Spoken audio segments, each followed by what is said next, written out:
worship you, Lord God. We magnify your name. I feel in this place, Panginoon. Surround this place, Lord God, with your holy presence. Thank you, Jesus.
kay Super Dinoy, nag-dinner po, Father God. Lord, i-bless niyo po ang bawat isa sa amin, Father God. I-bless niyo po ang inyong anak na iyong gamitin para maghayag sa inyong ng inyong banal na salita, Father God. Anoint his head, anoint his lips, O Lord, na lahat ng kanyang sasabihin, Father God, yun ay nagagaling po sa inyo, Father God. At Lord, we pray na you will bless us also na kami pong mga makikinig, Father God. Lord, open up our hearts and our minds to receive your mighty word, O Lord Jesus. We claim, Father God, to receive your new revelation unto us, Father God. Lord, humihingi po kami ng patawad, Father God, sa lahat ng aming ginawang mali, inisip at sinalita, Father God. And Lord, just as you forgive us, O Lord God, we release the forgiveness to those who hurt us or even offended us, Father God. And Lord, samahan niyo po kami sa oras na ito, Father God. Lord, pour out your Spirit upon us, Father God. And Lord, fill us with your presence, O Lord. Be with us, for Lord, in-admit po namin na apart from you, we are nothing and we can do nothing, Father God. Maraming salamat po, Father God. We claim victorious Saturday prayer meeting, O Lord God. In Jesus' mighty name we pray. Everybody say amen.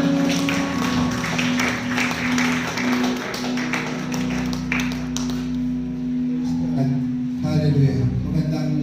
Maganda pong hapon po sa ating lahat. And welcome again. Hallelujah. At napakaraming pagkakataon na tayo ay binigyan ng Diyos ng opportunity para maging bisita. Ngayon, kakaiba because our supervising pastor together with his family. Tapakan natin ang ngayon Diyos. Pastor Randy, si Ian, at si Ivan. Sa Ivan, yung dalawa niyang anak. Nakakatuwa kasi po, last time na napunta po dito sila before pandemic po ata po yun. Almost 10 years. Oh, hallelujah, sobrang tagal na. At sobrang tagal na po pala na sila pong pamilya na galing dito. Pero napakabuti ng Diyos. Ngayon, at sa isang taon, makakasama muli natin sila pong pamilya.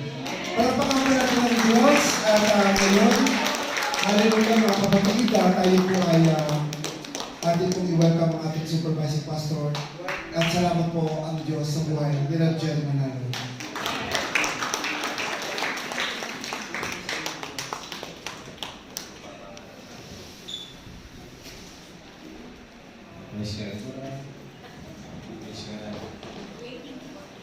Buonasera a tutti. Buongiorno, buonasera fratelli, fratello, mga ragazzi, bambini, bambino, good afternoon. Are you good? Muna, praise God. Pasensya, medyo tranquilo yung aming salita, no? Medyo maganda ang growth kagabi, but it's getting better. Yeah. And also we have more activities tomorrow. So I am happy and thankful kay God, kay Lord, ating Panginoon Jesus to be here in Magana, spend sama ko yung wife ko to boys. Kaya sabi na rin, it's more than 5 years ago na, almost 10 years na. More than 5 years na. Kaya it's good, this is the second time na kasama ko sila, no? God willing, next year, third time. Yes, you know,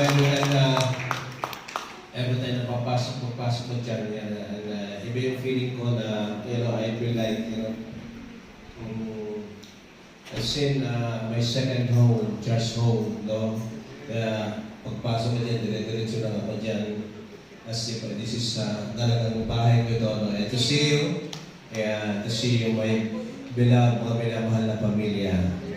Kaya happy ako kasama ko yung mga anak at saka yung asawa, no? Makita nila kung ano yung samahan natin dito. No? Kaya yung mga kung gaano tayo ka-close. Kaya happy ako na maisama sila. Medyo nahihiya pa lang. Anyway, tomorrow is a very special day, no? Gawa ni Lord yan. And It's a blessing kung ano nga yung may bitahan to be your speaker because Bishop is very, very busy. Kaya every now and then na lang siya makakabisita, no? But next year he will be here. The 25th, the next year. No? 24 tomorrow. Wow. Kakatuwang isipin na yung mga good things, good times na ating naranasan, biyaya ni Lord, no? And God is doing good, no? Doing great. At the moment na tayo na mapak dito sa church na ito, no looking back, nandun nakikita ko yung forward natin, pagkapante, no? Moving forward talaga, and nobody ever stop us, no? May mga obstacle, may mga hardship tayo, walang makapigil sa atin, no? Amen. Yan, palakpakan natin ang Diyos sa ating mga kabataan, no? Kabataan. Actually, we have seen many youth already, or from baby to children to youth, no? It's good to see yung mga bata, mga ano ha, and happy na kayo ay lumihin and I pray na kayo ay magpapatuloy at ang inyong mga nanay at tatay ay inyong hilahin papunta dito. Amen. And unfortunately, iba natin ay naging busy na. You know, here, mahirap dito kung nakakita na trabaho weekend. So, hindi mapagsabay-sabay, you know. That will bless us. Bigyan na tayo ng work ng walang Sunday. Amen? Amen. Saturday. Maaga tayo nag-start ngayon. Wala pa nga si Tonya Rosa, no? Wala pa ba dyan? Wala pa ba? Ayan. Kasi kaya, maaga tayo, so you can also resume ng inyong rehearsal. And you can also take a rest for a few, 1 hour or so. Kasi we wake up about 4, you know, in the morning kanina. At upright namin ay 7 o'clock. So, kaya very little sleep. But, si Lord ang ay good, no? Kaya not here para magpahinga, mag-relax, ano? But, of course, may mga activity bukas, so we have to be prepared. Yeah.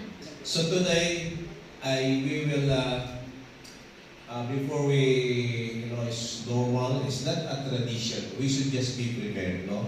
Not only during or before, after anniversary, we call it commissioning, no? Commissioning service, no? You will be commissioned and you will be anointed, you know, with oil. So all of us will be ready, no? Not only for tomorrow, hindi lang para bukas. Amen. Because, you know, hindi lang tomorrow is our activity. We have everyday activity, so we should be, in other words, commissioning, you know, is about consecration. Consecration. You see, in Joshua chapter 3 verse 5 says, Joshua 3:5, Joshua told the people, malakas na ba ako dyan? Malakas ako pa ng kaunti ang aming tabalan ni Richard para mahina lang ang salita ko, abot na doon sa kanan nitong tigulan. Yan. Praise. Yan. Praise. Yan. Huwag lang magbibilang.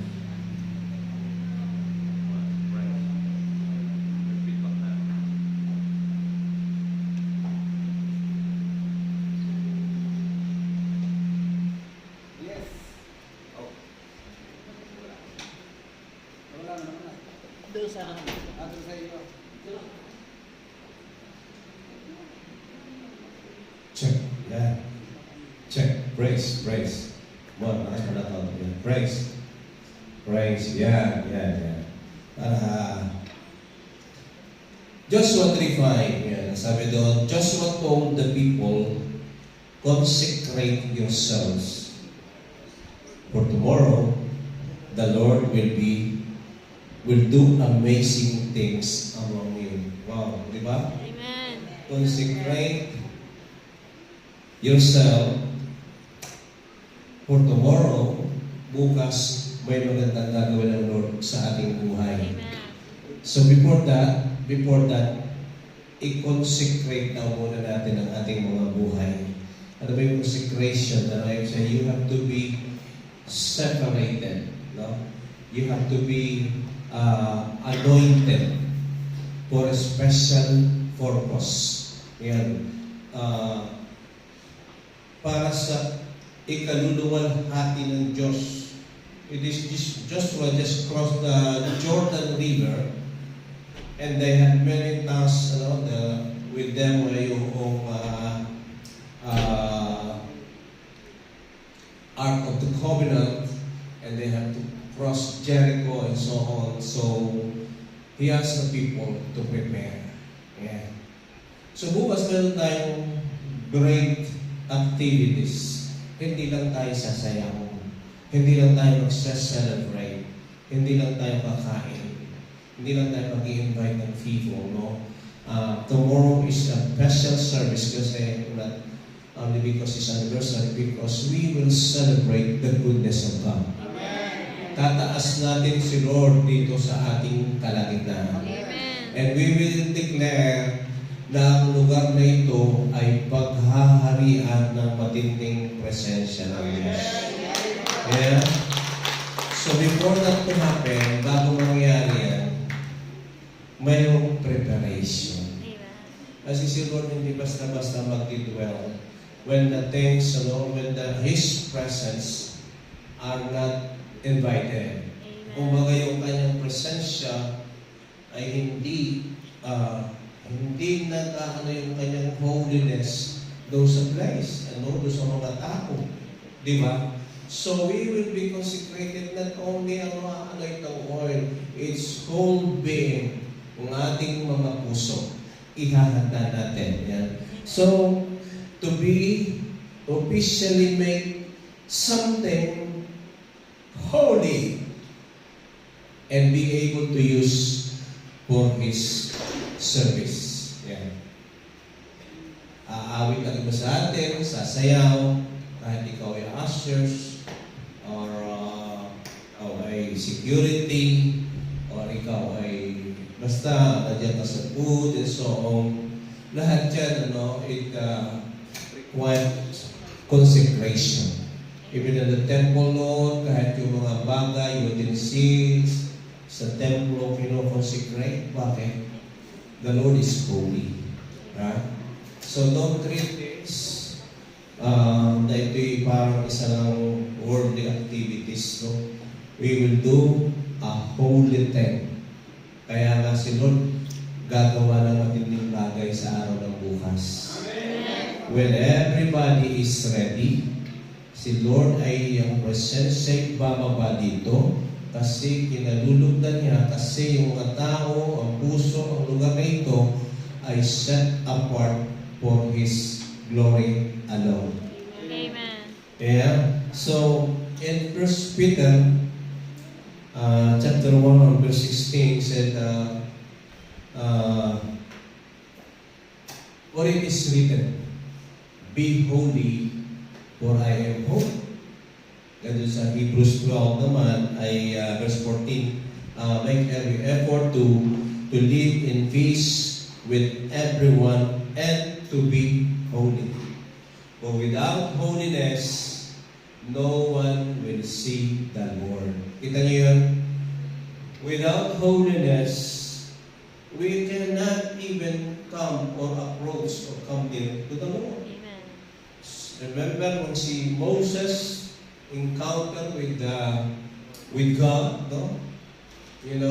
He has to stay sa distance kasi sabi niya, the ground that you are standing is a holy ground.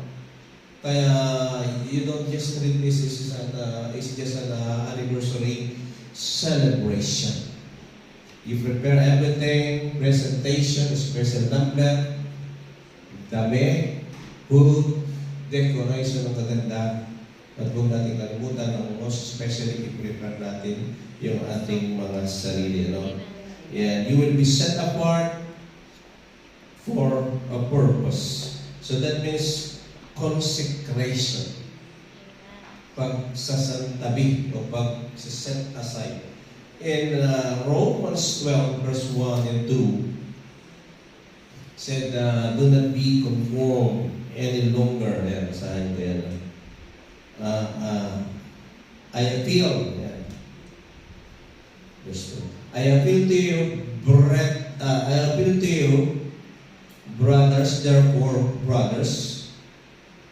This is Apostle Paul. He is appealing or requesting or he's asking the brethren, yung mga anak ng Diyos to you and to you and me. Sabi niya, appeal to you, brothers, by the mercies of God, to present your bodies as a living sacrifice, holy and acceptable to God, which is your spiritual worship. Ang gagawin natin ay spiritual. When we were, nandun tayo dati sa luma nating paniniwala, religious duty or religious belief, we're just doing it as, as a habit or as ang tawag, yung pattern. Ginagawa natin yun ng nakagisnan. Na ginagawa natin, minamana ng ginagaya natin. But once na ngayon nakilala natin ating Panginoon, we are serving Him, we have met Him, we have encountered Him, we have now Him in us. Tayo ngayon, ang ating ginagawa palagi dito is spiritual worship. Kaya, spiritual worship. Kaya ngayon, pag tayo pumupunta dito, we don't just go home kung walang nangyayari. Amen. Bakit? Dito natin minimit. Si Lord, when we went together, tayo nagsama-sama sumasamba, naluluwalhati siya. Mayroon nangyayari. Sabi ni Joshua, may magandang tomorrow, may magandang gagawin si Lord. Pero before that, i-concentrate muna niyo ang inyong mga sarili. Ibig sabihin, ihanda nyo, i-prepare nyo. Excited ka, but may I ask you, I don't know, I'm not pointing fingers, I don't know, yung iyong mga puso. So, appeal, request, na dapat nating na-appreciate. Na palagi nating nababasa itong Romans 12 na ito. Pero hindi natin masyado ito'y panawagan. Meron yung appeal, hindi nyo sinabing you should, is a request. It means you will not be pushed. Hindi ka pipilitin. Hindi ka tatakutin. He is asking you voluntarily. Yeah? Voluntarily mo. Ikaw yun kasi, sabi niya, kaya dapat i-appreciate natin ito, napapaalalahanan tayo, ang sabi niya, therefore, brothers, I appeal to you by the mercies of God. Dahil sa habag ng Diyos, yung ginawa ng Lord sa iyong buhay, may ginawa naman si Lord sa buhay mo. Amen. Pero kapatid, pag ikaw ay palagi mo titignan yung hindi mo pa natatanggap, you will always be discontented. Palaging hindi ka satisfied. If you want to be palaging na-appreciate si Lord, look back. Yung mga nakaraan mong victories, yung mga nakaraan mong blessing, yung mga nakaraan mong tagumpay, yung mga nakaraan mong natanggap na kagalingan, yung proteksyon. Araw-araw nga hindi ka mawawalan ng titignan na kaputihan na Lord na ginawa sa iyo. Amen. Oh my, bigla pa kayo natanggap ko na yung aking hinihiling. Yeah, so you will not be nahuhold back ng iyong magsamba sa Lord, no? So sabi niya dito, it's an appeal sa atin. Not only tomorrow for tomorrow, but after tomorrow and every day, every month, every year. Yun ang buhay natin eh. Yeah. Yun ang ating buhay kasi this is who we are. Tayo mga tinawag. Hindi niyo sinabi ko sa mga nasa labas, yung mga unbeliever, na ako'y nakikiusap sa inyo, na sa biyaya ng Lord, ihatog niyo yung mga katawan. Hindi niyo pwede sabihin yan eh. Kasi tayo ang sobra ang biyaya. Kung titignan mo yung ginawa ng Panginoon sa atin, tayo ay naligtas, tayo nagkaroon ng buhay na walang hanggan, we have a hope of eternal life. Wow! Parang kulang pang ibigay yung buong buhay mo. Bakit? Ay, ang ating Panginoon Jesus, binigay ang buhay niya. Kaya, ngayon ikaw, kalakaunti-kunti lang eh. Yung pag-worship kay God. Yan. Paglalapit ka kay Lord, piano-piano lang. Kaya ba sa ano? Kunti-kunti lang. Hindi mo bigay ang todo-todo. Yan. So, especially sa inyo, mga nagkasi, you have a lot of time. Marami kayong time. Pero nyo, ako, late na ako na born again. So, mas mahaba ang magagawa nyo na para sa kaluwalhatian ng Diyos. Kaya don't waste your time. Yan. Ngayon pala, nag-start na kayo and don't stop. No? Kasi sayang lang kung kayo nagsimula at then sa gitna, titigil din kayo. Kasi I've seen here na yung mga mainit na nagsimula and then nawala. So ano yung pinagsimulan? Wala lang, no? Nasayang lang. No, nasayang, hindi ko sabihin nga, ako naman ay naglingkod na kay Lord for 5 years. And then, yun nga lang, nagpahinga ako ng mga 5 years din, hanggang ngayon, nagpapahinga ako. Aba, hindi yung contribute sa iyong aims, no? Sabi ko ako, nagbayad ako sa aims ng 10 years, and then naglulak yun. Nagpensyonado ka, namin makukuha ka, hindi ganun eh. So lahat kapatid yun will be for nothing. Hindi mo may represent yan. So appreciate natin yung appeal ni Paul, no? Kasi dahil sa mayroon tayong dapat i-practice na dapat natin ginagawa. Sabi niya, that ye present your bodies. Kasi nga kamay na may mga katawan. Amen. Kasi kamay naman mga katawan, hindi kayo saan? Ilan na kamay katawan. Amen. Present your bodies, that means your whole being. Hindi lang kamay. Buong pagkatao mo, spirit, soul, and bodies. Body. Present your bodies. Kaya bodies na tayo lahat. Hindi lang yung mga leaders. Hindi lang yung pastor. Lahat ng tinawag to offer, present your body as a living sacrifice, holy and acceptable unto God. This is the act of consecration. Yun ang act of consecration. Ipipresent mo ang iyong buhay sa Kanya to be consecrated, to be set apart for Him, para sa Kanyang gamit. Ayan. Kaya kung ikaw naglilingkod ka, you will call to be part of the worship team, you will call na mag-tambourine, or ayun ay, you do it as i-offer mo yung iyong buong buhay sa ginagawa mo yun. Hindi yung, yun nga, medya lang. Hindi mo binibigay ang todo. Hindi yun Hindi mo ba? Kasi during the Old Testament, there will be an offering, no? Hindi, leeg lang, ulo lang ng animal ang ino-offer. Kasama lang pa, almost perfect, walang blemish, hindi payatot, magandang hayop. Sabihin, representing na talagang espesyal. yung iyong pagbibigay. Amen. Di ba pag nagre-regalo, di ba?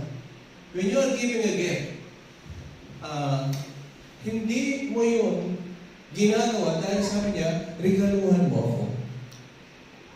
You are doing it dahil you decided na ibigay mo. Di ba? I-decide ang puso mo yun na ibigay. Kaya yan ang tawag doon ay gift. Pag sinabi kong bigyan mo ka ng regalo, hiningi ko yun. Hiningi ko sa iyo. Maaaring binigay mo nga sa akin pero hindi ka happy o nagpipilitan lang. Pero kung sarili mong pusa na nagregalo ka, yun ang sinasabi ko, appeal sa inyo na ibigay nyo yung iyong buong buhay, yun ay buong puso mo, hindi ka napipilitan. Yeah.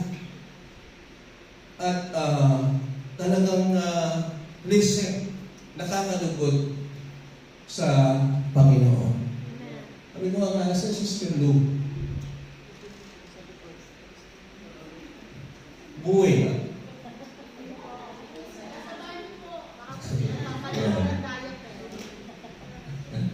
Anyway, napapagano ko lang, nakikita ko lang na almost every time na ako nandito siya.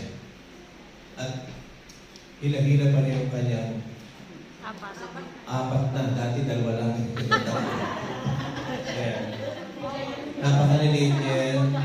Noon yung isang maliit na nasa stroller. Ngayon malaki na. Ay meron na naman mas maliit. Kaya wala siyang sasakyan. May sasakyan siya, wala. Paano? Kita niyo yan kung paano kayo magbubus ng apat at dalawa pa ang tulak mo. Kaya, ay di ba medyo, ayan, nasa Sister Lou narinig yan. Sa kanlalay? Kaya ang buhay ko. Yan, anyway, huwag ka namang nalak ng ulo. At natutuwa ako, sabi ko na nandito kung palagi nakikita kita. Yan ay, hindi ko sinasabing siya perfect. No? But, yung ginagawa niyo is sacrifice. Di ba? Kasarap sa bahay na naman. Yung iba kasi pwede sabihin, ay may bata ako. Ang hirap kong iwanan ng bata. Ay, di dalhin mo nga. Hindi mo nga maiwanan. Di dalhin. Buti nga, di ba? So, hindi po yan. It's, napapansin ko yan. Hindi dahil isabihin siya napakagaling. Pero, it's a good testimony. At magandang pamarisa natin. Amen. Ikaw, ang daladala mo lang sarili mo nga, ay minsan, joke lang, hindi sinabi ikaw. Yung iba, sarili na lang niya ang dadalhin niya, i-o-offer niya. Hindi pa niya madala. Yeah. Ay, pag ikaw na may kinalagkad, ay hindi yun kusang loob. Di ba? Yeah. Yeah. So yung kahit may, yun ang napapatunayan mo eh. May challenges, may sacrifice, pero pumunta ka pa rin. Pinili mo. Yun ang kita niya. Yun ay act na dapat nating pinapractice. No? To i-present. No? Sa New Living Translation, ang sabi doon, when you think, yung verse 2, when you think of what God has done for you, is this, di ba? Kung iyong iisipin ang ginawa ng Lord sa iyo, napakahirap ba sabihin ang iyong buhay para magpuri sa Lord? Amen. Di ba? Wala ka nga ginawa. Ang Panginoon, binigay niya kayong buhay sa iyo. He died for you. He gave Himself, He shed His blood for you and me. Ay wala ka nga ginawa eh. Ngayon, ang appeal lang ni Paul ay yung i-consecrate mo ba? So, hindi lang tayo tumatagal as a church. Ang tagal na natin pinagsamahan, no?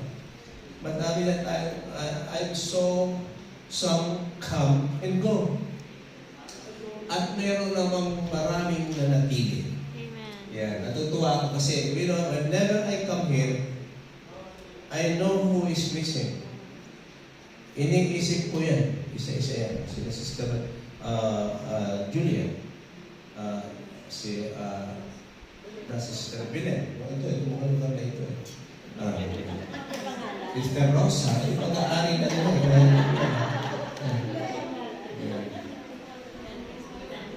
So, pag umano akong ganyan, hindi ko hinahanap pagsada na eh. Diba? Kasi talagang may laburo, no? Pero yung mga normal na nandito, pag wala, yung normal na nandito pag ano, kaya pag ikaw ay nandito na nakikita ko palagi dito ng pagsama doon, hahanapin kita. Ay nasis kapatid, palagi naman talagang wala yung pagsama doon eh. Busy. Joke ka. Pero kung talagang ikaw eh, pili mo yan eh, pinili mo yan eh. Brother Dante, sabi kanina eh, walang pag-asa makapunta eh, dahil may amo eh. Pag iwaw sa ako, pinatulog. Kaya ito yung isa lang tindi ng panalangin niya, ay talagang ano, kasi bihira ka na eh, sa mga dapat susundo sa akin, nalungkot na ako eh. Kaya wala siya doon eh. Pero kita niyo yung palakpakan niya nung makita niya siya. Bakit? Kasi ano siya dito eh? Laman ng mata. Diba? Kaya pag nawala, ayan. Pero nung nakarating ka pa rin, very happy kami. Diba? Ayan. At saka masaya ni Sister Jasmine. Amen. Amen. Ayan. So alam ko kung ano yung ano. So praise God. So kanina naman yan, sabi niya, when you think about, ayan. When you think about the Lord, so this act of voluntary presenting, yun, voluntary, personal, hindi yung, ay, meron naman akong pinapunta na eh. Sinabi ko kay sister, umatin sila prayer meeting ngayon, ako nagpapunta. Hindi personal eh. Yung pag-aalay, hindi sabing, uy, ikaw daw, iaalay mo yung iyong buhay. Yan. So, ito yung personal sa ating lahat. So, yun ay araw-araw, nating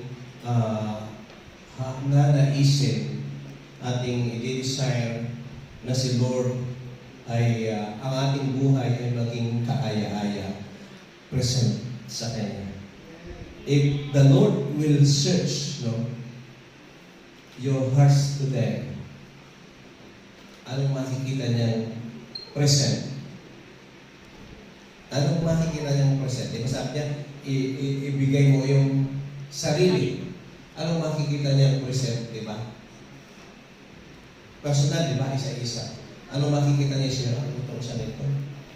Medyo may bitterness to. May tampo.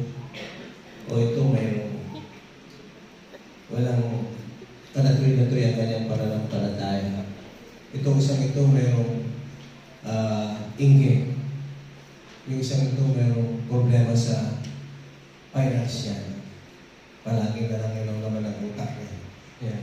Eh di ba, yan ang saying, pointing finger, di ba? Kaya kung tayo titinang Lord, mayroong kita niya kung anong klaseng present ka. Pero ngayon, pag yung kaya na kailangan i-consider. Dahil kung tayo okay na, hindi na tayo i-consecrate. Hindi na tayo babas-basan pa. So, mayroong pagpapalinis. Nagkakasala tayo. But importante yung palagi tayo pagbumarap kay Lord, di ba? Yan. Noong unang panahon, yung sacrifice yun nagtatapal ng kanyang kasalanan. Ngayon, we have the precious blood of Jesus now, 1 John 1:9. And also the Holy Spirit. Yeah? The anointing of, we have now the Holy Spirit. Yung marirenew, marirevive ka, marirecharge ka. Yeah.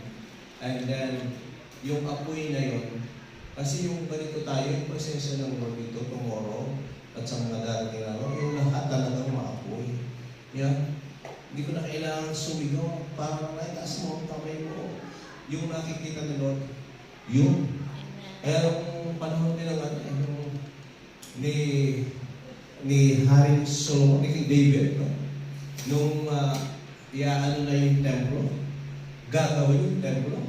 Anong command niya? Sabi niya, ibigay niyo ang lahat ng maibibigay niyo para sa, kasi para sa templo para kay God Sabi niya, meron yung tuloy-tuloy na ng ginto. Ibinigay. Bakit? Para sa kanyang templo. Yun para sa kanya. Pinipare nila yung para sa templo ng Diyos. So today, this afternoon, tayo ay lalapit kay Lord. Amen. So, sacrificial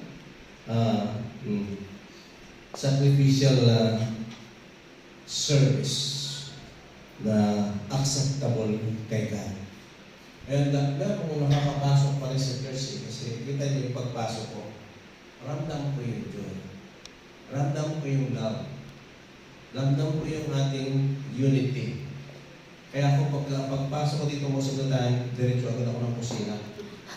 Nandun ang mga marites kung mga kaibigan ni Lord.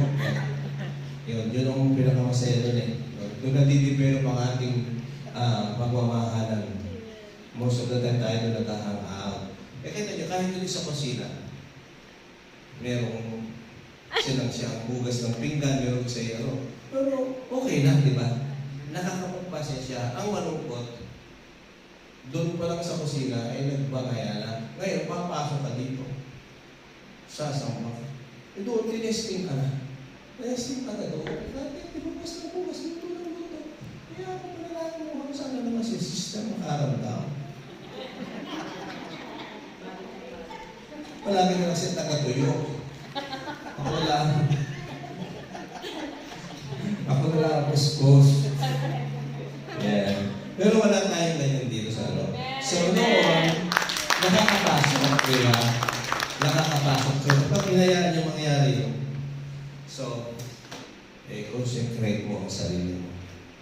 Tapos, may nangyayari ito, tapos magsiservice ka, papasok ka na dito, sasama ka na.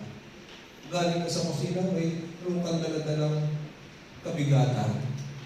Dahil lang hindi ka nang nabigyan ng kape, or naubusan ng suma. Ayan, o pizza. Kaya dito tayo, pinag-focus. Ayan, may Lucana, mayroong Bitanggenya, may Bisaya, so, ayan, Bumangan. Kaya tayo, di ba?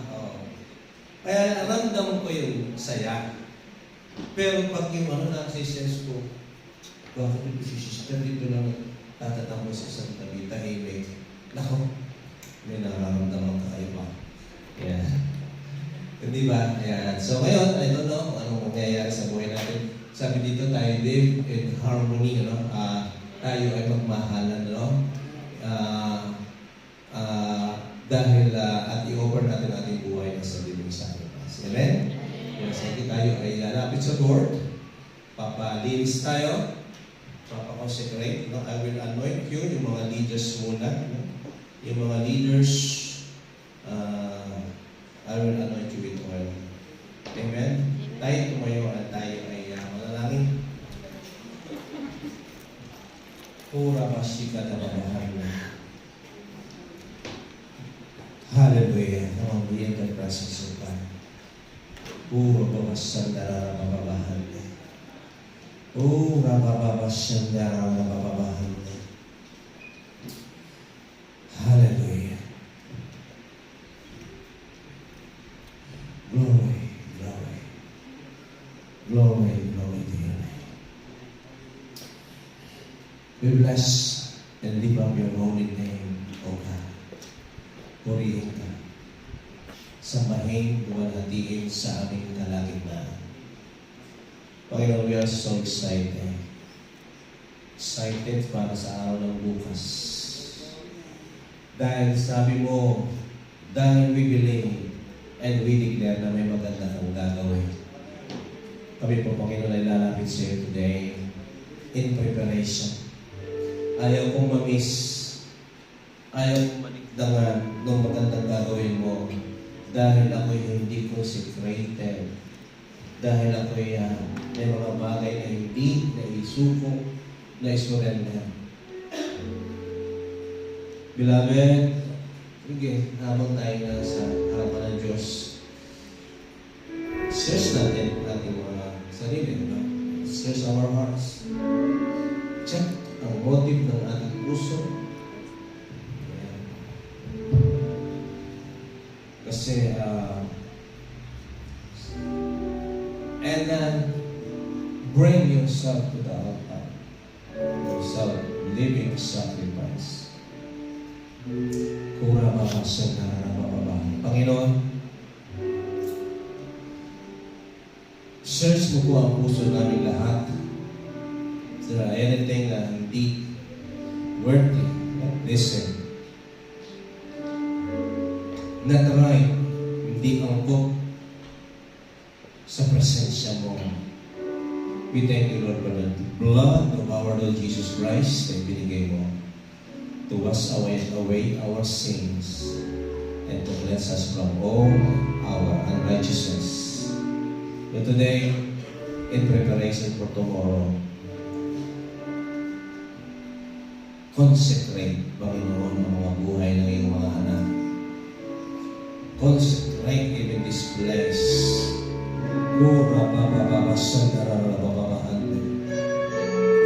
Come on, lift your hands and other prayer. We will pray for tomorrow as well. Come on. Come on. Hallelujah. Panginoon, we come to you. We come to you. Declaring, Lord, and asking for your mighty presence tomorrow. Tomorrow we will celebrate your goodness. Tomorrow we will declare that you are our God who lead us on victories upon victories. Itatatanda namin. May mga taong bago pa lang makakapunta dito, Panginoon. Oh, let them experience your fire and your presence in this place. Masumpungan ka nila sa lugar na ito. Panginoon, we dedicate to you this place, especially. Consecrate mo at sanctify mo ang mga lahat ng bagay. Ang place na ito, ang church na ito. If there anything that being entertained, pinapasok sa church na ito na hindi nakalulugod sa iyo, in Jesus' name, we sanctify this with the precious blood of Jesus. Lahat ng mga equipments, instruments na gagamitin, Lord, consecrate. Oh, nabababasan na microphones, lahat, pulpit, consecrate, O God. Panginoon, dito'y maging kabanal-banal at maggamit para sa kaluwalhatian mo. Oh, nabababasan na. And Lord, as your people bow down before you, and asking for your forgiveness, cleansing, Lord, in preparation as a sanctification. Lord, as I lay my hands upon them, as anoint them with oil, Lord, you will set them apart. I especially yung mga leaders and workers who will lead, O God, this church, pastors, their divine presence will be upon them. Lord, bless the worship service tomorrow. Woo! Hallelujah.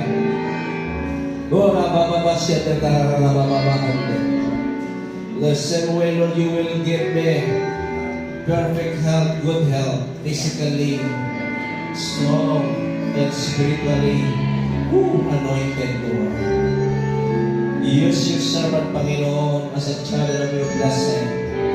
Tagapagsalita mo ko, Panginoon, you will not allow the devil to hinder.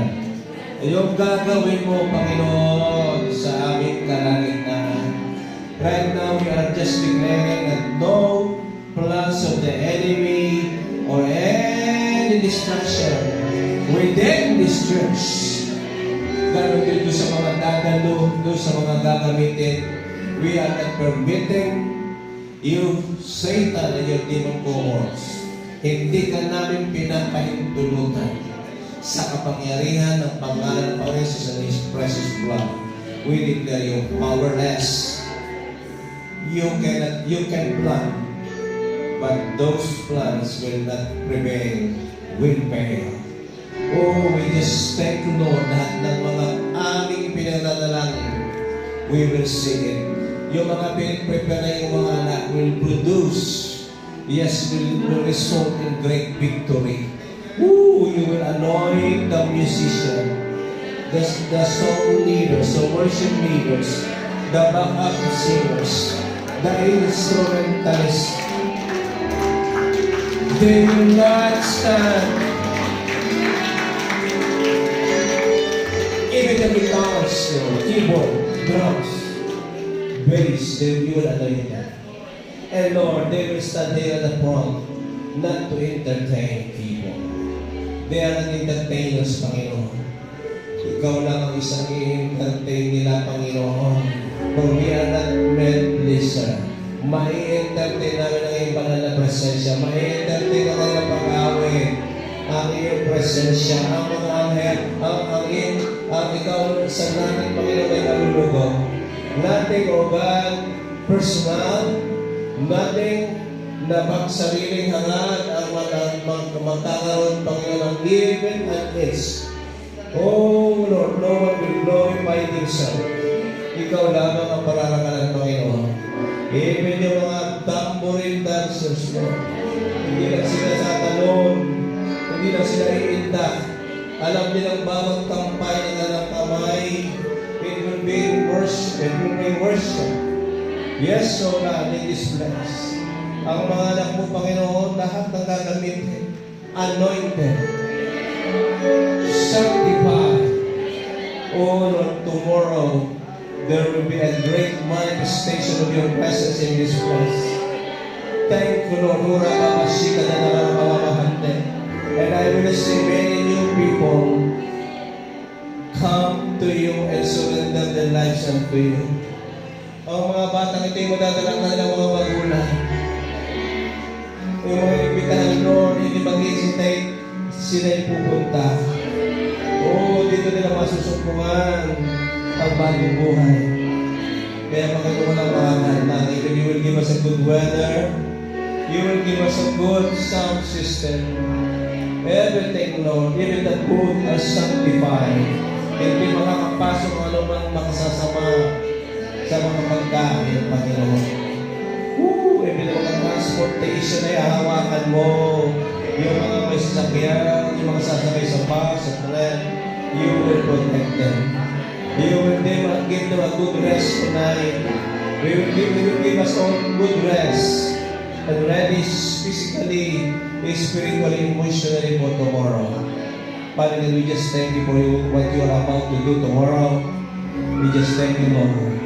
We give you praise. We give you glory. Lord, I